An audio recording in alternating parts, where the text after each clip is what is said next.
Vambora, vamos ver se dessa vez vão fazer diferente. Governo do Estado e Supervia, porque saiu uma decisão da Justiça. Será que agora vai, João Boeri? Bom dia pra você. Isso é o que a gente vai ver, Agatha. Bom dia pra você, Rodolfo, Dona, Lazer, os nossos ouvintes aqui da rádio. Mais uma audiência de negociação entre a Secretaria de Transportes e Mobilidade Urbana e a concessionária Supervia, realizada ao longo da tarde de ontem, terminou durante a noite. E aí tem algumas decisões. A primeira delas que a gente vai destacar aqui é em relação à antecipação de recursos previstos no contrato de concessão, repasse do Governo do Estado à concessionária Supervia.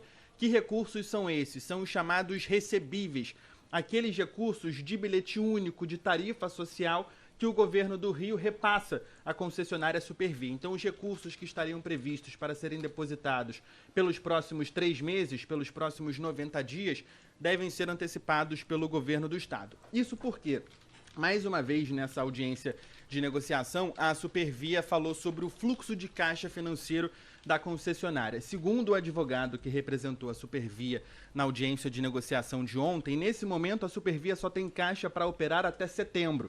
E por isso essa decisão da Justiça do Rio de pedir a antecipação desses recursos do Governo do Estado. Outra decisão também depois dessa audiência de ontem, que o Governo do Estado e a Supervia, eles vão ter até o dia 30 de setembro, inclusive o juiz responsável por essa audiência determina até o horário que eles devem apresentar esse acordo. Às 11 horas da manhã do dia 30 de setembro, na nossa live, YouTube, Instagram, @BandNewsFMRio, você ouvinte pode acompanhar parte dessa decisão que a gente destacou para vocês. Fixou então o dia 30 de setembro como data limite para que a Supervia e a Secretaria de Transportes e Mobilidade Urbana apresentem um acordo. Acordo esse que é discutido desde o início do ano, dos anos anteriores, para manter o funcionamento do transporte ferroviário.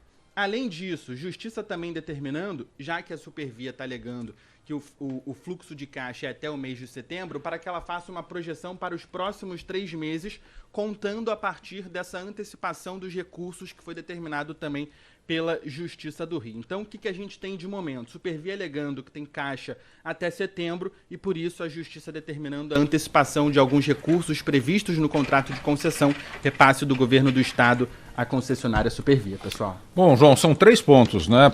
O ponto número 1, antecipação de recebíveis para a empresa não quebrar. Certo. Depois, pulando para o ponto 3 que você citou, é uma projeção para os próximos 3 meses.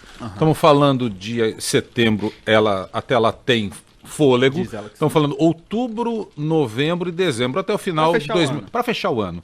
E o terceiro ponto é chegar a uma negociação até às 11 horas do dia 30 de setembro, último dia do mês. A grande pergunta que a gente fazia fora do ar é, e aí, e se as partes não chegarem a um consenso? Como é que vai ser feito? Porque até agora não teve nenhum ponto em comum, nenhuma mesa de negociação com algum resultado positivo. E se não chegar?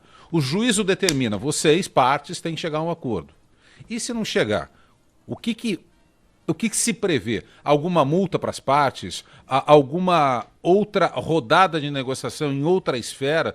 Porque dá um prazo e apenas estipulá-lo, Rodolfo, esse prazo muitas vezes já foi estipulado e não foi cumprido. Não tem diálogo, porque as partes não conversam o mesmo idioma. Aliás, estão muito longe de conversar a mesma língua para chegar a uma negociação. Ou para a saída da Mitsui, que é a controladora japonesa da Supervia, ou para estadualização, ou para uma relicitação dos serviços. E aí, Rodolfo, se não chegar a um acordo, o que se prevê na sentença do juiz? Não tem nada descrito na teoria, nesse sentido. Algumas formas podem ser aplicáveis, recebimento de multa, encampação do serviço, uma proposta transitória para que a Supervia fique mais um pouco, depois saia, faça uma nova licitação, mas na prática, pelo menos nessa sentença, não tem nada previsto para depois. Apenas uma data e o horário. Mas a questão que é o cerne, na verdade, de tudo isso é o que será desse serviço para os próximos meses, para o ano que vem. Você tem uma empresa que é japonesa que claramente já disse que não quer ficar.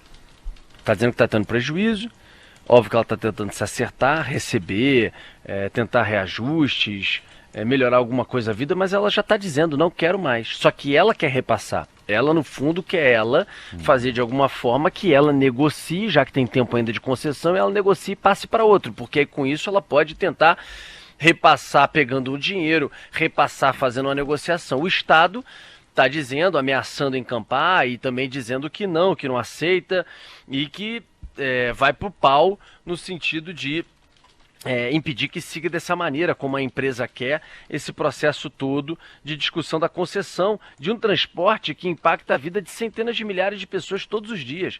Aliás, com problemas, com reclamações, com atrasos, com pessoas parando no meio de estações, com intervalos muitas vezes maiores, com manutenções que não estão, óbvio que não estão.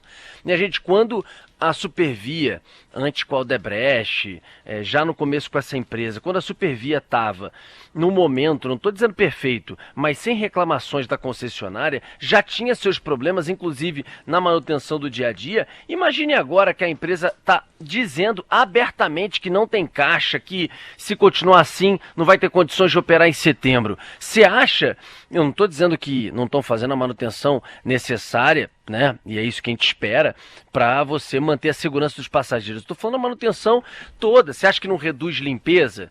Você acha que não reduz um gasto de luz? Você acha que não reduz gente, por exemplo, para cuidar de estações, para orientar as pessoas? É óbvio, o cara vai e fica no limite do limite do limite. Ainda mais que a gente sabe que a fiscalização pouco acontece. Então o impacto está na vida das pessoas. Enquanto isso, independente de decisão do juiz ou não, se ele decidiu, se ele determinou, que eu acho importante que a justiça realmente olhe o caso e tente fazer com que o diálogo, um acordo, alguma coisa caminhe, dada a importância desse serviço, precisa realmente avançar com a intermediação da Justiça, do Ministério Público, da Defensoria, do Tribunal de Contas do Estado, ou, se eles forem grandinhos o suficiente, sentando à mesa os dois, concessionários, Secretaria de Transporte, Procuradoria-Geral do Estado, o próprio Governo do Estado, para sentar e negociar, para entender uma forma, não só de sair eventualmente a empresa, porque ela está dizendo isso, e tá bom, quem assume no dia seguinte? Quem poderia assumir? Pelo amor de Deus, essa história do Estado assumir é um negócio assim inimaginável. Você achar que o Estado tem condições, já com má gestão em algumas outras áreas, em pegar e gerir bem um sistema de trens. O Estado não gere há décadas isso. Então, qual concessionária toparia assumir? Tem alguma? Já houve conversas? Não vem com essa história que foi colocada do secretário Washington Reis, que viajou para Venezuela. Essa Venezuela que a gente está vendo aí, do ditador Maduro, né, do seu opositor indo embora de lá com medo de ser preso.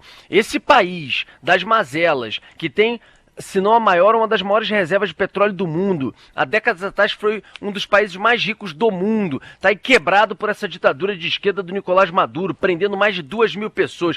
É lá, ou foi para lá, que o secretário estadual de Transportes viajou, pegou um avião com um jatinho, com um empresário e tal, para olhar o sistema de trens dos caras. Sistema de metrô, de trens dos caras, para ver se vinham para lá. Pelo amor de Deus, olhando para uma discussão séria, quem é que quer? Já se cogitou? Já se sentou com a empresa? Alguém está afim para a gente construir uma passagem de bastão, quem sabe consensual, em acordo, para uma outra empresa assumir, a partir de agora, o transporte ferroviário? Se não fica decisão para lá, decisão para cá, e a gente não está olhando para frente. Essa empresa já praticamente disse, tá bom, eu não quero mais. Então, quem vai construir a forma dela sair e de entrar outra que possa operar direito? Sonhamos, esperamos, queremos o transporte ferroviário. 10h03. Só para a gente finalizar, aproveitando esse gancho, Rodolfo, na prática, o que os passageiros começam a sentir diante desse imbróglio? Um dos maiores problemas hoje em relação ao sistema ferroviário é o sistema de sinalização. Segundo a Supervia, a partir do período da pandemia, houve um aumento de número de roubos de furto e vandalismo em relação ao sistema de sinalização. Hoje, por exemplo, todo o ramal Belford Roxo opera sem sinalização. O que isso provoca? Todos os avisos, se tem algum trem se aproximando, se tem algum ponto crítico mais à frente, isso tudo acontece de forma manual, não é mais rápido. Nossa. Então, isso acaba ocasionando, os trens acabam indo mais devagar, você tem mais atrasos, você tem menos trem, você tem mais superlotação. Então, isso na prática é um dos maiores problemas hoje do sistema ferroviário, o sistema de sinalização. Valeu, João. Valeu, João. Obrigado. Obrigada pela O nosso querido Carlos Andreasa, que entra na sequência aqui no Todo Rio, me mandou mensagem, chamou a atenção e ele está coberto de razão. Ele está dizendo, olha, trocar a Mitsui, sair, né, parece que vai ser mais cedo ou mais tarde o destino da concessão de transporte ferroviário, mas quem vier tem que vir diante de um novo contrato. Esse contrato de hoje, com a redução que teve na pandemia de passageiros e não houve uma grande recuperação ainda, nos moldes atuais, não vai dar certo. Você precisa pensar em como vai se dar, inclusive com a possibilidade, sabe-se lá como, até da discussão eventualmente de subsídios. Coisa que a prefeitura começou a discutir. São Paulo faz isso nos transportes há muito tempo, com fiscalização, com responsabilidade. Foi feito isso nos ônibus do Rio de Janeiro. E algo precisa ser discutido em termos de modelo. Senão a gente vai trocar a Mitsui, a Mitsai, a Bindu, a Odebrecht, a Donola Company, não sei o quê, e a gente vai continuar a cada 2... E sempre o passageiro se arrebentando. Sempre ele se arrebentando do outro lado, né? 10h05 agora. Vambora, Zé.